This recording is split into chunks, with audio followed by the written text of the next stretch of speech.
Assalamualaikum warahmatullahi wabarakatuh. Kita bertemu kembali dalam fokus discussion kerjasama antara Kedaulatan Rakyat dengan Satgas COVID-19 Pusat. Pada FGD hari ini, yaitu tanggal 30 Desember 2020, menjelang tutup tahun, kita akan mengangkat topik yang sedang menghangat di akhir tahun, yaitu meningkatnya kasus positif di daerah istimewa Yogyakarta. Nah, jadi judul kita adalah menekan lonjakan COVID-19 dan kesigapan malam tahun baru. Akan hadir dalam FGD pada hari ini, yang pertama adalah Ketua Ikatan Dokter Indonesia Daerah Istimewa Yogyakarta, yaitu Bapak Dr. Joko Mudianto, spesialis anak MPH. Kemudian yang kedua adalah Kepala Satpol PP DIY, Bapak Noviar Rahmat. Dan ketiga adalah Ketua Komisi A DPRD DIY, yaitu Eko Swanto. Dalam diskusi ini juga kita mengundang para tokoh masyarakat, para pemangku kebijakan, dan sangat berhormat sekali juga hadir mewakili Kapolda DIY, yaitu Kepala Humas Polda DIY, yaitu Bapak Kombes Yulianto. Selamat datang. Dan sudah hadir di ruang virtual kita pembicara pertama, yaitu Bapak Dr. Joko. Monggo kami persilakan Pak Dr. Joko menyampaikan apa yang terjadi pada saat ini di DIY, Pak. Waktu kami persilakan 10 menit. Baik Pak Mas Jono, Assalamualaikum warahmatullahi wabarakatuh.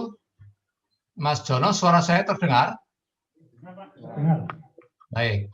Alhamdulillah, assalatu wassalamu ala asyrofil mursalin wa ala alihi wa sahbihi ajmain. Yang kami hormati Pak Okto Lambito, dari KR, Pinred Kedaulatan Mas Jono dan para narasumber, serta Bapak Ibu sekalian yang saya hormati. Pertama, terima kasih saya sudah diberikan kesempatan untuk barangkali sharing pengalaman untuk apa ya, berkaitan dengan seperti apa situasi pandemi COVID di DIY ini. Maka izinkan saya untuk share screen ya, Mas Jono. Mas Jono, saya bisa dijadikan host, co-host. Sedang diproses, Pak. Yeah.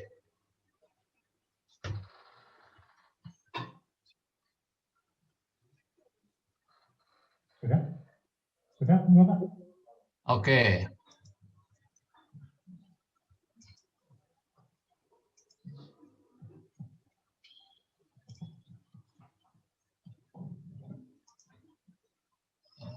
Bentar ya Pak ya, ini kok saya masih cari.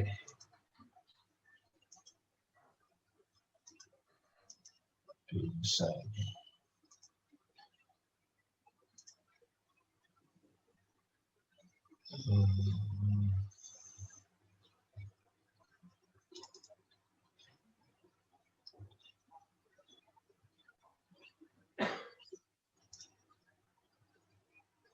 Mas Jono sudah kelihatan? Presentasi saya sudah ya? Sampun ya. Terus sekalian saya akan mencoba menyampaikan menekan lonjakan positif COVID-19 dan kesiapsiagaan dalam malam tahun baru. Ibu-ibu sekalian, kita paham bahwa bencana yang kita alami ini bencana non alam, ya. Pandemi COVID-19 yang pengalamannya sangat sedikit, kecuali SARS waktu tahun 2003-2004, tapi tidak meluas seperti sekarang. Kemudian kalau kita bicara bencana, maka ini ada rumus. Risiko bencana itu rumusnya ancaman kali kerentanan bagi kapasitas.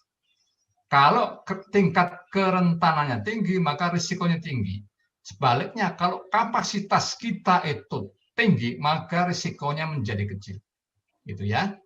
Nah, nanti ada beberapa di mana tingkat kerentanan kita, di mana tingkat kapasitas kita, itu coba kita lihat. Ya, bahwa pandemi COVID-19 itu bencana terbesar dalam sejarah umat manusia. Daya sebarnya luar biasa cepat, daya bunuhnya sampai 39% dan sangat cepat, apalagi kalau kita mendengar kabar dari Inggris, ya, tingkat penyebaran luar biasa cepat, dan sudah sampai ke Singapura kalau tidak salah, maka kita harus hati-hati. Kemudian perangnya virus itu belum sepenuhnya kita ketahui. Sehingga kalau kemudian pasien yang di rumah sakit itu dalam tanda kutip di COVID kan, itu kami seorang yang bekerja di tataran kedokteran itu agak sedih. Karena memang COVID-19 itu penyakit beribu wajah, bermuka banyak. Datang kayak orang diare bisa, datang kayak orang stroke bisa, datang kayak orang masuk angin dengan panas tinggi bisa. Ya, obatnya masih terus dicari yang sesuai betul itu seperti apa. Kemudian vaksinasi sudah ditemukan, tapi masih dalam level di uji klinik fase 3. Nah, Ibu Bapak sekalian, jadi COVID ini menjadi shock, ya, menjadi shock yang luar biasa, perubahan yang sangat drastis, karena menyangkut ini penyakit baru, pengetahuan yang sangat terbatas tentang penyakit ini, dan ini menimbulkan panik dan reaksi berlebihan. Maka kita harus siap dengan adaptasi baru. Kalau biasanya kita tidak keluar rumah tidak pernah pakai masker, mau tidak mau kita harus pakai masker. Kalau biasanya kita salaman dan sebagainya, sekarang hati-hati betul. Artinya hindari itu kerumunan. Ya, kemudian kalau kita melihat, seorang pakar mengatakan bahwa faktor yang menentukan dalam mengatasi COVID-19 itu salah satunya adalah modal sosial. Mas Jono, ya, di Jogja ini punya modal sosial yang luar biasa. Ya, ada yang namanya Sonjo. Sonjo itu sambatan orang Jogja yang itu diinisiasi oleh Profesor Dr. Rimawan, Pradipto dari FEB UGM, dengan melibatkan banyak lintas universitas, lintas profesi, lintas macam-macam. Bahkan sekarang Sonjo itu sudah sampai ke berapa belas itu. Awalnya satu, ada Sonjo Pangan, ada Sonjo Inovasi. Nah, Sonjo Inovasi itu yang kemarin dengan upaya yang luar biasa akhirnya ketemu Genus itu. Salah satunya. Ada Sonjo Haki, ada Sonjo, sekarang ini Sonjo Rewangan. Sonjo Rewangan itu membantu pasien UGD yang mentok tidak bisa dirujuk kemana-mana. Dan yang terakhir itu ada Sonjo Sohib. Sonjo untuk pasien-pasien yang memerlukan terapi konvalesen. Siapa yang pernah terserang COVID dan sembuh, umurnya 18 sampai 59 tahun, dan mau jadi relawan, nanti diambil plasmanya, diterapikan kepada pasien yang masih sedang jalannya. Oke, ya. Kemudian di tempat lain, pakar lain mengatakan salah satu faktor yang menentukan dalam mengatasi COVID-19 adalah salah satunya, ada 3 juga, salah satunya adalah perubahan perilaku masyarakat. Nah, perubahan perilaku masyarakat lah di Jogja yang masih dalam tanda kutip menjadi PR kita bersama. Katakanlah kalau ada yang mengatakan, kok masyarakat susah ya diajak untuk adaptasi kebiasaan. Saya kira masyarakat juga tidak bisa serta-merta kita salahkan. Kita cari apa sebabnya. Oleh karena itu, Mas Jono, dalam beberapa kesempatan, mungkin saya kelewatannya, dalam beberapa kesempatan, saya mohon betul mungkin KR nanti menghadirkan seorang pakar rekayasa sosial, sosiolog, ya katakanlah. Sosiolog barangkali punya data, kenapa masyarakat sekarang ini diajak bermasker susah, kemudian diajak tidak berkumpul dalam sekian waktu susah. Karena COVID ini intinya adalah nanti ada hierarki COVID itu. Tidak ketemu orang, titik. Gitu ya. Kemudian ini kondisi terakhir, Mas Jona, agak cepat saja. Saya kira nggak banyak ya, paling 15 slide saja. Kondisi terakhir, Bapak Ibu sekalian, dalam 1 bulan terakhir terjadi peningkatan kasus COVID-19 di Pulau Jawa, juga di DIY. Bahkan sudah terjadi penularan di rumah tangga. Di kompleks saya saja sekarang ada 2 rumah, Pak.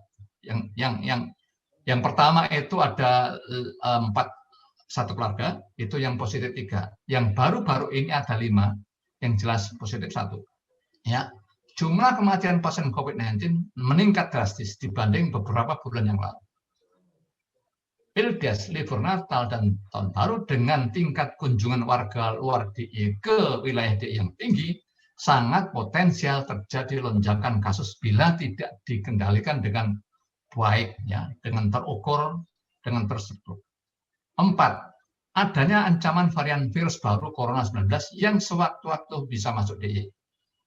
Yang kelima, Mas Jono dan Bapak sekalian, positif rate pasien COVID itu hampir 4 kali lipat dibanding dengan standar WHO. Kalau standar WHO itu 5%, di DIY itu sudah 20% bahkan lebih. Terakhir itu hampir 25%. Artinya apa? 100 orang yang diperiksa kira-kira yang positif ada 24-25. Yang keenam, ini yang menjadi concern kita betul, kondisi rumah sakit yang semakin kewalahan menangani pasien di IGD, kesulitan merujuk pasien. Salah satunya apa? Akibatnya IGD merawat pasien suspek COVID, sehingga IGD sementara tidak melayani pasien untuk dilakukan proses dekontaminasi. Kemarin, dalam beberapa hari kemarin, ada PKU pernah, ya, ditutup sementara. Kemudian terakhir kemarin Panti Rapih dan Bethesda. Ini kalau kita tidak tangani dengan bagus, ibarat banjir, Pak.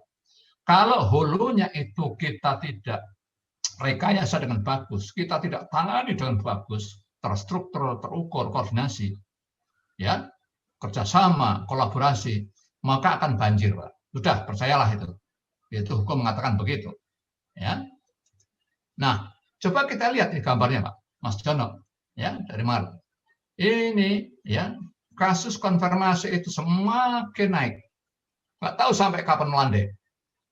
Belum tahu nih, sampai di sini tanggal 28 Desember itu masih cenderung naik, ya. Kemudian ini tadi, positif rate-nya, Pak. Tanggal 29 Desember itu yang positif 282 dari 1110. Ini saya hitung kira-kira 25%. Ya. Artinya apa tadi? 100 orang yang dicurigai diperiksa, yang positif itu 25. Inilah yang potensial terjadi penularan, apalagi yang positif itu OTG, orang tanpa gejala, asimptomatis.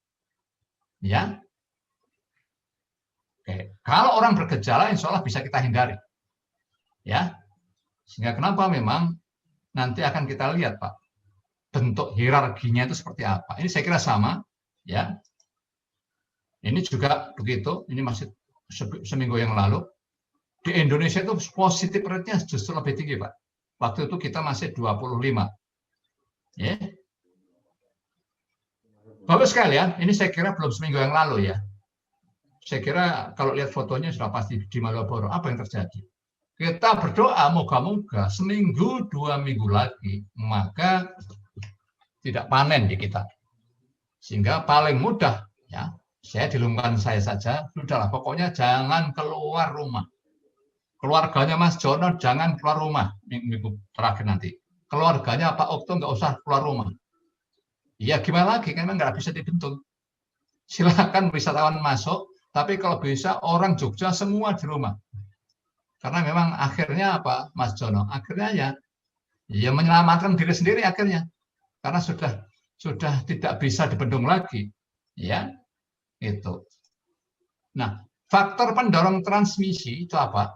Populasi. Jadi kalau kita melihat, ya, ternyata yang kasus positif itu yang berjubel, ya, Indonesia berapa, Jogja berapa.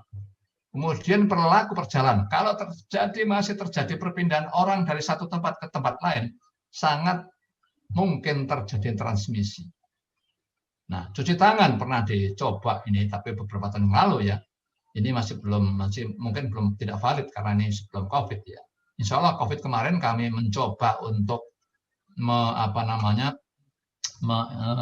mitigasi teman-teman tenaga kesehatan di DIY. Ada 200-an sekian yang kami tanya, yang terkena itu. Ternyata cuci tangannya belum 100%, Bapak Ibu. Ya, dan sebagainya. Nah, apa yang harus kita lakukan? Ya, mau tidak mau, Bapak sekalian, kalau kita bicara bencana, maka ada soliditas di pentahelix. Pentahelix itu ada 5 unsur. Pertama pemerintah, yang kedua dunia usaha, yang ketiga perguruan tinggi, yang keempat masyarakat, yang kelima media. Maka pada saat saya pertama bulan-bulan Februari, bulan Maret, pada saat awal-awal pandemi COVID-19 itu, saya ditemui Mas David, wartawan KR. Saya sudah pesan betul, Mas David, media itu punya peran yang luar biasa strategis. Untuk apa? Untuk memberikan edukasi-edukasi. Ya, jangan terlalu menakat-nakati, tapi tetap waspada. Jadi harus imbang begitu ya. Kalau ditakut-takuti nanti orang stres itu menyebabkan juga problem yang lain, daya tahan hidup menurun. Tapi jangan terlalu longgar. Ya, pemerintah dalam ini tentu gugus tugas yang punya peran untuk mengendalikan semua. Untuk apa? Untuk melakukan koordinasi, untuk melakukan kolaborasi, untuk melakukan kerjasama. Di antara mana? Di yang ini. Dunia usaha kita gerakkan, perguruan tinggi kita gerakkan, masyarakat kita gerakkan. Maka nanti ujung-ujungnya Bapak sekalian, ini ya. Jadi tadi saya sampaikan Bapak Ibu, hierarki dari COVID itu seperti ini. Jadi yang paling bawah itu kurang efektif, yang paling sangat efektif. Yang paling bawah itu personal protective equipment. Ya, pakai face shield, kemudian pakai sarung tangan barangkali, cuci tangan dan sebagainya. Ternyata dengan masker tidak cukup. Ya, sudah pakai masker tidak cukup. Apalagi tidak pakai masker. Itu luar biasa mudah terserang ya. Kemudian yang pertama yang sangat efektif itu apa? Yang paling efektif itu eliminasi. Bagaimana kerja di rumah, antara eliminasi dan substitusi itu kurang sama gitu ya.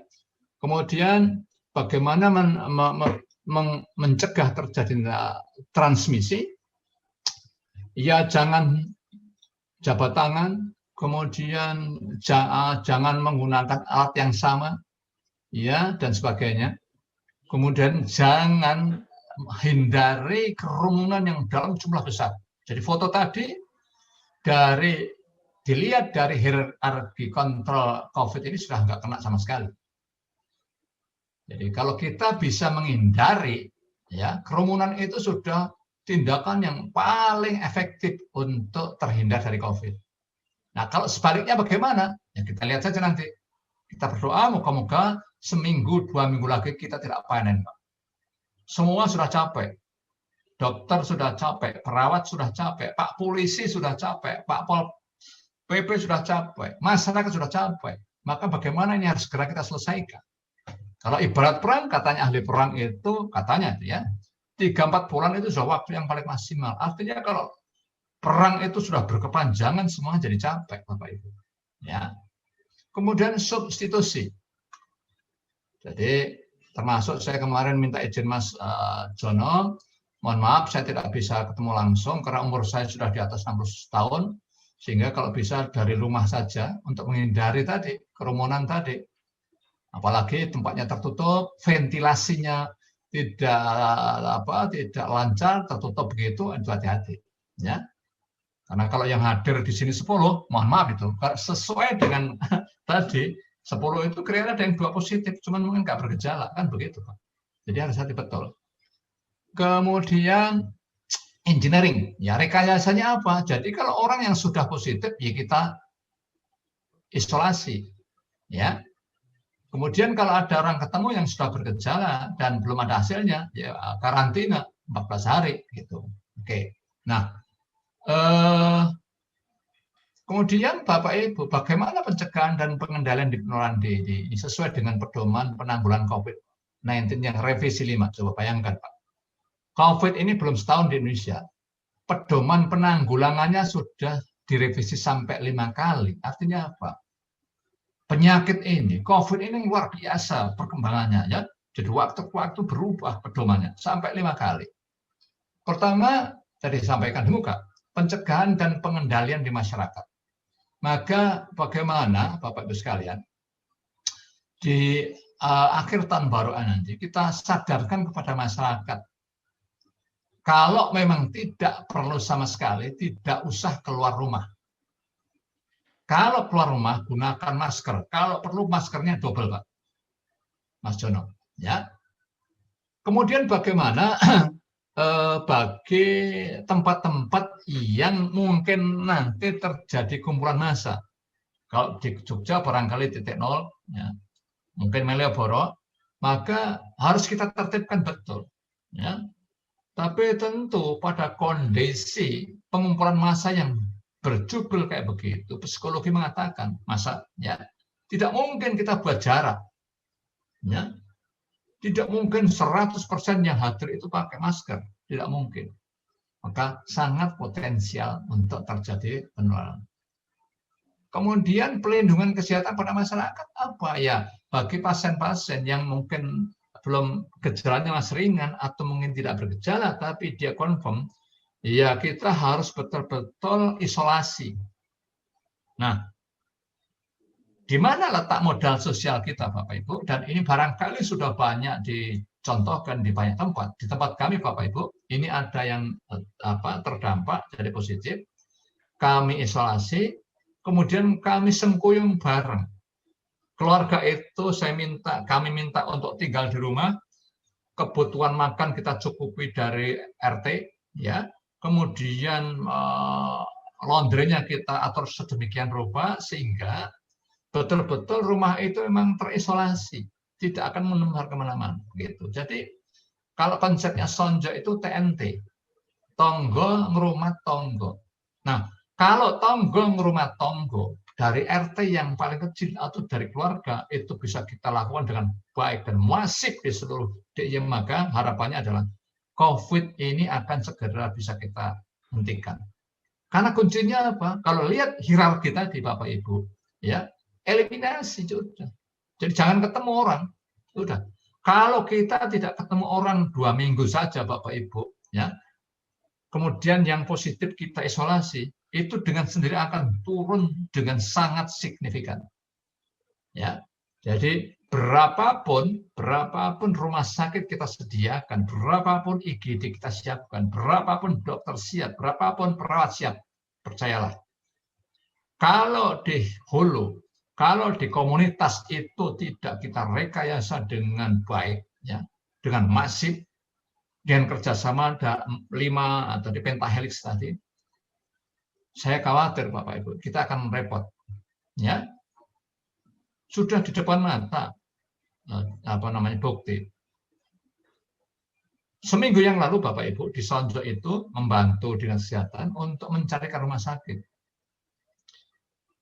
Dari beberapa rumah sakit yang pasiennya tidak bisa dirujuk ke rumah sakit rujukan COVID, itu masih di bawah 10 Bapak Ibu.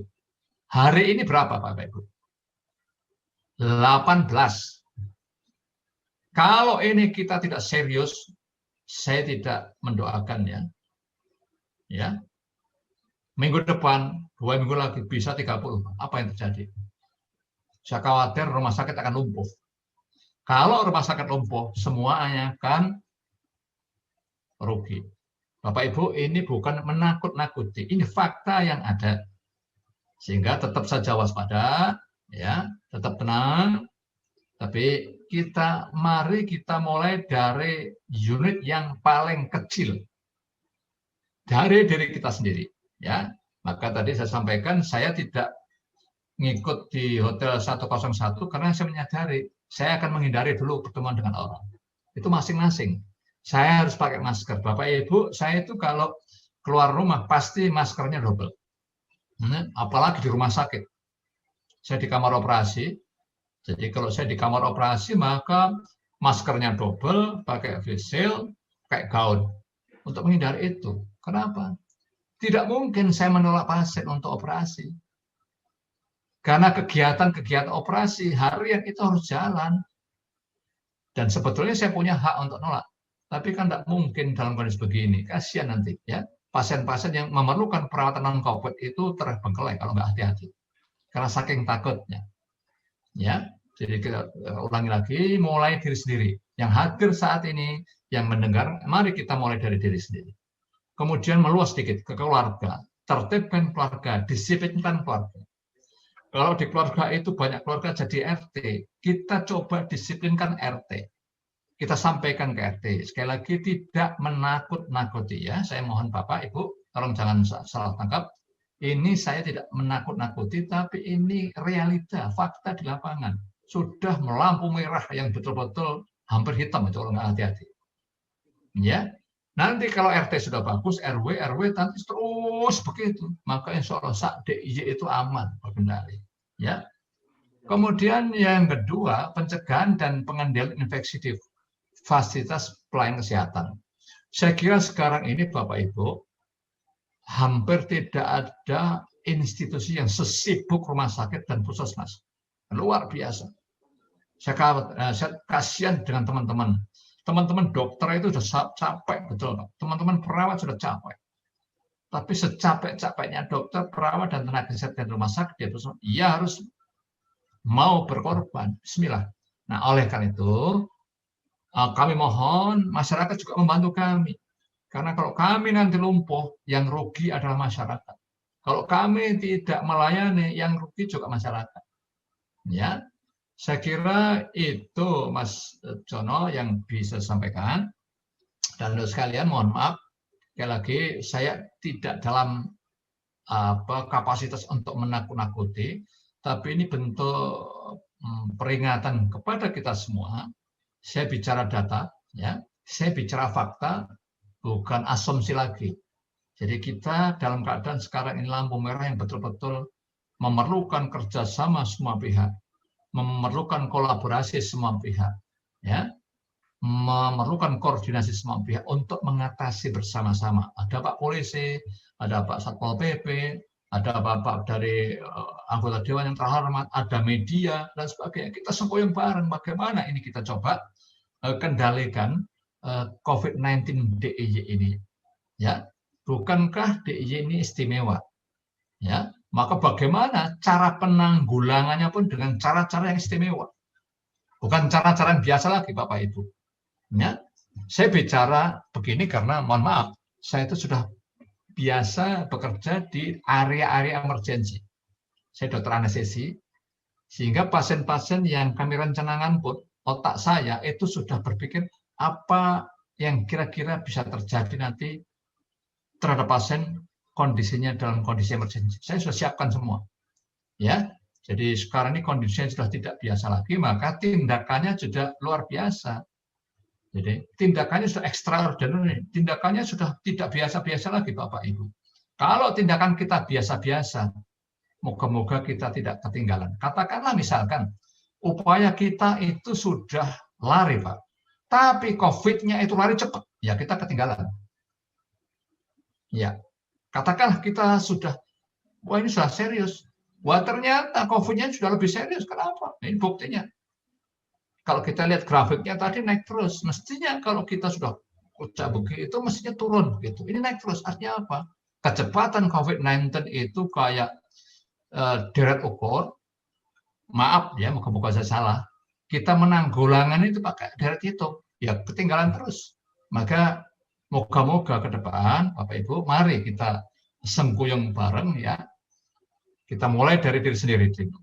Kemudian kita mulai dari keluarga kita, dari saudara kita, dari RT kita, dari RW kita, terus gitu. Maka insya Allah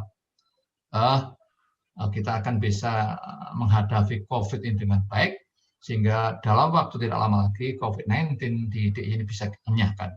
Tentu tidak lupa adalah kita berdoa kepada Allah, moga-moga semua kita dikuatkan oleh Allah, dan semua moga-moga Allah memudahkan langkah-langkah kita. Terima kasih. Assalamualaikum warahmatullahi wabarakatuh. Terima kasih Mas Jono. Terima kasih Pak Dokter Joko. Sangat panjang sekali penjelasan dan warning yang Mas Jono, suaranya kok tidak jelas ya? Oh ya, saya buka ya. Nama maksud saya Pak. Benar. Sesuai sarannya Pak Dokter, jadi terima kasih Pak Joko atas paparannya, sangat panjang dan mengingatkan kita semua untuk terkait dengan kondisi terakhir saat ini. Kenapa FGD ini dilakukan menjelang akhir tahun? Sebetulnya seri FGD sudah selesai. Tapi melihat perkembangan COVID-19 ini luar biasa dan tadi sudah disampaikan oleh Pak Dr. Joko mengenai kekhawatiran dan itu bukan menakut-nakuti tetapi fakta yang ada dan harus disikapi dengan juga tadi yang harus luar biasa. Tadi Pak Joko menyebut sebagai tidak biasa-biasa tetapi istimewa. Nah, istimewa mungkin bisa diterjemahkan seperti apa istimewanya. Terima kasih Pak Joko. Tadi pada FGD kali ini kita memang tidak sebanyak FGD sebelumnya. Kalau dulu biasanya membludak. Sekarang memang tadi belum ada pembatasan, kita tidak membatasi. Jadi sebelum karena memang kita memenuhi ini, tapi kemudian kita ada pembatasan. Oke, selanjutnya langsung kepada Pak Noviar ini nanti. Habis Pak Noviar, Pak Eko Sampo, atau mungkin Pak Yuli dulu, Pak Yuli dulu ya, Pak. Monggo Pak Noviar.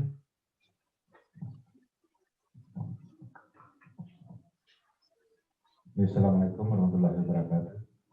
Selamat sore, salam sejahtera buat kita semua.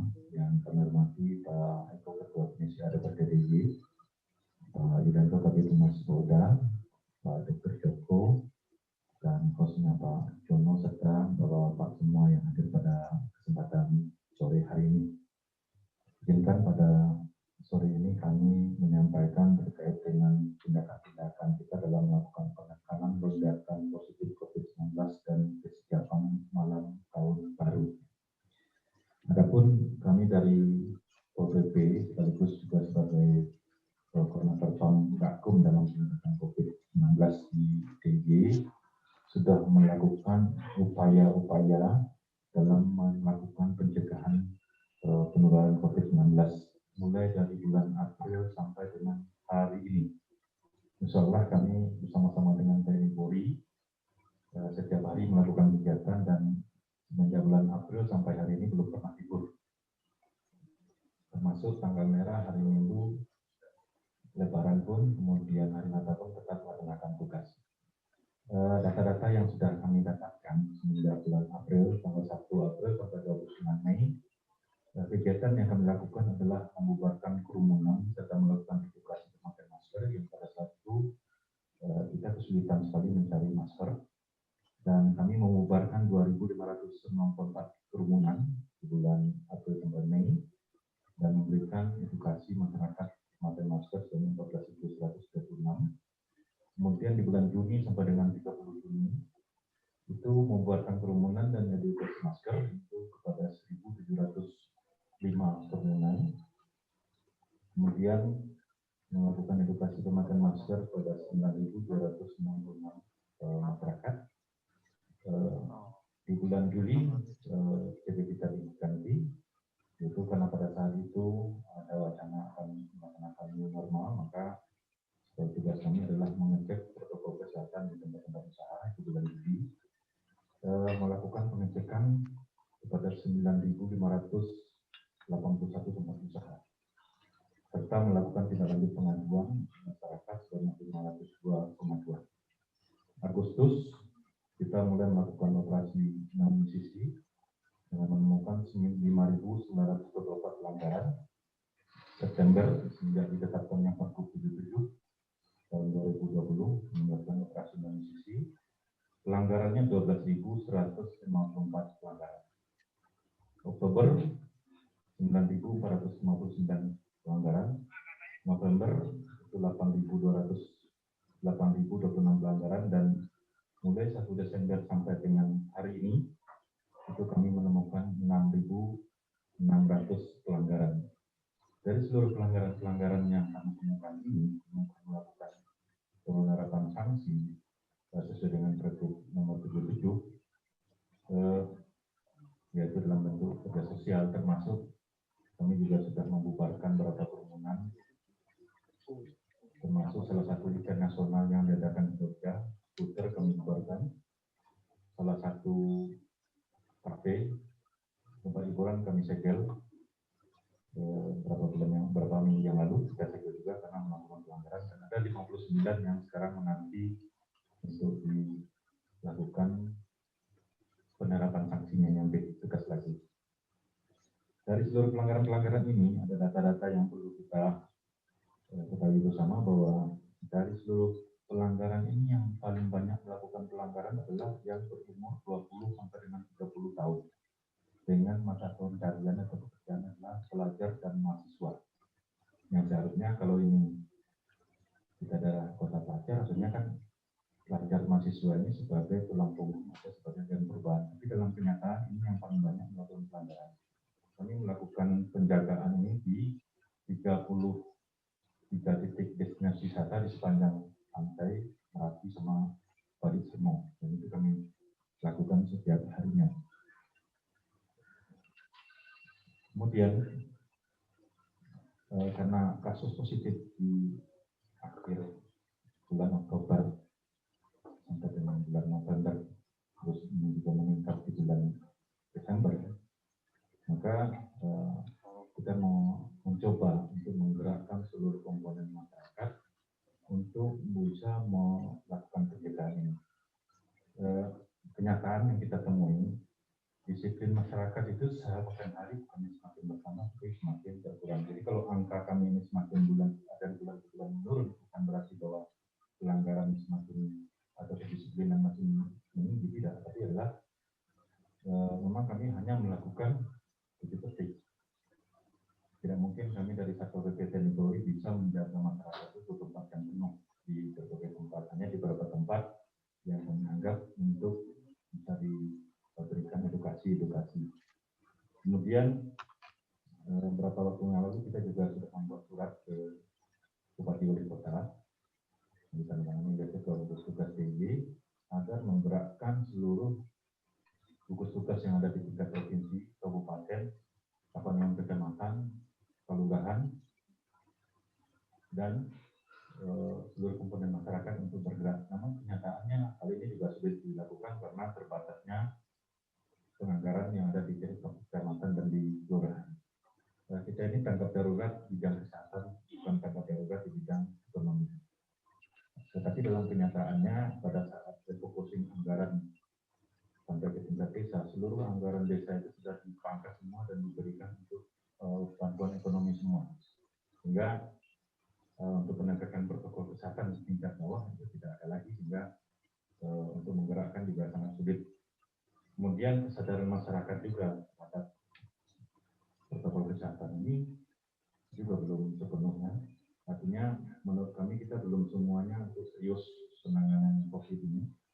Ketika misalnya kami berkoordinasi dengan perguruan tinggi, yang notabene adalah mahasiswa dan yang paling banyak melakukan pelanggaran, dan di perguruan tinggi sudah membuat tugas di masing-masing perguruan tinggi, tapi perguruan tinggi tidak mampu untuk melakukan edukasi terhadap mahasiswanya berada di luar kampus.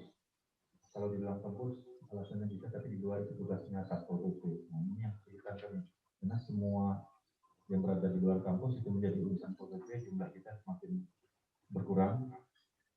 Karena kami juga misalnya yang terjun Pak Eko, ya ini juga, nah, sehingga jumlahnya juga semakin berkurang. Kemudian ketika kita misalnya melihat perilaku masyarakat, misalnya, apakah masyarakat sudah serius misalnya menegakkan 3M? Nah, kami sudah di lapangan setiap hari yang melihat kondisi-kondisi misalnya di tempat usaha. Itu semuanya sudah disiapkan, misalnya sudah dengan cuci tangan itu sudah ada. Tapi yang belum ada satupun orang yang bisa memastikan setiap yang masuk tempat usaha itu berdiri di tangan. Tidak ada yang berani menegur dengan alasan sungkan.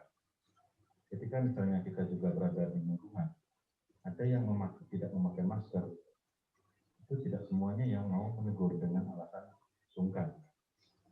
Nah, ini juga menjadi persoalan, apalagi masalah keterbukaan. Kita sekarang dihadapkan dengan kondisi kasus positif yang semakin meningkat. Yang dilaporkan adalah kasus positif A dengan nomor kasus 7.000 sekian, kontak erat dengan nomor sekian, kontak erat lagi dengan nomor sekian. Kita kan tidak butuh nomor. Nomor itu bagi kita kan nggak bisa dilakukan pemeriksaan ini gimana. Tapi yang kita butuhkan adalah data-data yang komplit sehingga kita bisa melakukan pengawasan terhadap yang positif. Nah, ini keterbukaan ini yang belum diberikan kepada kami sebagai para pengamat hukumnya supaya ya, kita bisa menelusuri, bisa mengawasi misalnya kasus nomor 7 sekian, setiap hari dia kerjanya keluyuran. Itu kan banyak kejadian. Dia yang sudah menularkan kemana-mana. Tapi kalau misalnya diberikan kasusnya alamatnya di sini dan kita bisa mengawasi. Nah, ini kan terbentur dengan aturan kode etik yang kami juga tidak bisa berbuat banyak ketika misalnya ini tetap dipertahankan. Tapi kalau misalnya ada keterbukaan semua pihak, paling tidak bagi kami sebagai aparat hukum untuk mengawasi. Sehingga menjadi pertanyaan juga bagi kami bahwa kami melakukan tindakan-tindakan selama ini apakah sudah benar atau belum. Karena yang kami lakukan adalah melakukan pembubaran kerumunan, melakukan menegakkan protokol kesehatan di tempat-tempat usaha. Kemudian minggu yang lalu sudah dikeluarkan lagi dalam rangka menghadapi Natal Tahun Baru, dikeluarkan instruksi Gubernur nomor 7 dalam 6 hal yang dilakukan di situ yang ditekankan oleh Gubernur. Memperketat protokol kesehatan, menghindari kegiatan yang menimbulkan orang banyak, kemudian pembatasan atau penutupan tempat-tempat usaha sampai jam 22, memperketat protokol kesehatan di tempat parkir, rest area dan objek wisata, meminta kepada pengelola hotel penginapan SPB untuk mengecek hasil rapid test antigen atau swab antigen bagi pendatang yang dari luar negeri. Namun dalam kenyataan setelah kami cross check berbagai, artinya ketika kami cross check di hotel-hotel penginapan masih banyak sekali yang tidak melakukan dengan alasan takut kehilangan pelanggan. Nah, kita ini kan kondisinya sekarang masalah COVID itu adalah darurat. Artinya keseriusan semua pihak ketika misalnya itu sudah diinstruksikan agar seluruh hotel-hotel itu ketika menerima tamu harus memeriksa rapid test antigen itu untuk keselamatan semua. Tetapi dalam kenyataan banyak sekali yang tidak melakukan. Ketika kami melakukan operasi non-lisisi, misalnya pengunjung yang berasal dari luar daerah, tapi masuk hotel diperiksa tidak. Kami lolos. Tidak ada satupun mulai dari Jakarta di berangkat sini tidak ada satupun pemeriksaan. Nah, ini menjadi tanda tanya. Akhirnya kemarin kami perintahkan seluruh anggota kami ketika melakukan ketemu orang yang dari luar negeri, silakan tanyakan rapid test antigen, termasuk teman-teman seperti Mas Rizky semua yang ada di luar kami untuk melakukan pengecekan di tempat wisata. Kemudian menghadapi tahun baru besok, kemarin kita juga sudah koordinasi ya Pak Ibu di Polda, kebetulan Pak Polda yang memimpin. Dan untuk besok kita memang memperketat betul, artinya tidak ada kerumunan, tidak ada perayaan malam tahun baru, termasuk tadi juga sudah dikeluarkan surat Pak Sekda yang ditujukan kepada Bupati untuk menutup objek-objek wisata mulai tanggal 31, khusus tanggal 31 besok jam 18.00 yang di 4 kabupaten, tetapi kebijakan pemerintah kota khusus untuk Bumaton besok tanggal 31 tetap dibuka dengan pertimbangan ketika misalnya jalan itu ditutup, maka yang terjadi adalah masyarakat atau manusia yang akan berkerumun di jalan atau di sepanjang motor. Jadi tujuannya mobil dimasukkan itu adalah supaya mengurai apabila terjadi kerumunan, tetapi dengan catatan penerapan protokol kesehatan yang ketat, tetap pengawasan yang ketat. Pol PP DIY, kemudian Pol PP Kota Jogja, dari Polda, dari Polres, dari Korem, sudah sepakat bahwa kita akan mempertebal pengawasan di malam tahun baru di sepanjang Sumatera dengan catatan apabila terjadi kerumunan kita akan melakukan pembubaran, termasuk tidak ada perayaan malam tahun baru. Tanggal 26 kemarin memang kita kecolongan, kita akui bahwa Ibu Malioboro yang tadinya tanggal 25 sepi, tiba-tiba tanggal 26 malam itu langsung membludak sepanjang Malioboro. Nah, sementara teman-teman kita sudah bertugas, teman yang di Kota dan di Jogoboro yang menjaga Penegoro juga kewalahan. Ini kejadiannya yang tanggal 26. Mungkin itu yang dapat kami